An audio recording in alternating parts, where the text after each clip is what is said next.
আজকে আজকে সংক্রান্তি উপলক্ষে দাদার বাড়িতে কিন্তু মাংসর পিঠে হয়েছে, যেটা আমি কখনো খাইনি। তো দাদা আমাদের কথা দিয়েছিলেন যে মাংসর পিঠে খাওয়াবেন। তো উনি একবারে এক থালা ভর্তি মাংসর পিঠে নিয়ে এসেছে এবং সুন্দর প্যাক করা আছে। আচ্ছা, রাতে আমরা উপরে গিয়ে মাংস পিঠেটা খুলবো এবং দেখাবো। আর খেয়ে তো অবশ্যই দাদাকেও বলবো, আপনাদেরও বলবো কিরকম টেস্ট।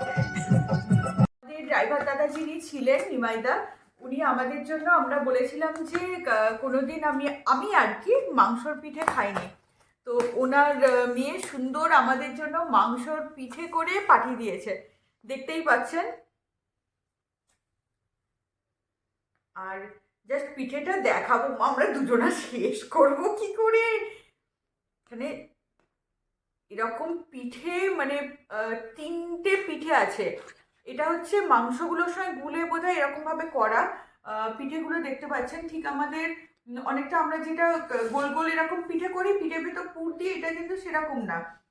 পিঠেগুলো পিস পিস করে কাটা এবং সেটা হচ্ছে সরু চাকরি টাইপের অনেকটা। কি দারুণ দেখুন, একটু খেয়ে তো বলি কিরকম। ভীষণ ভালো, ঝাল ঝাল, সত্যি করে দারুণ দারুণ দারুণ।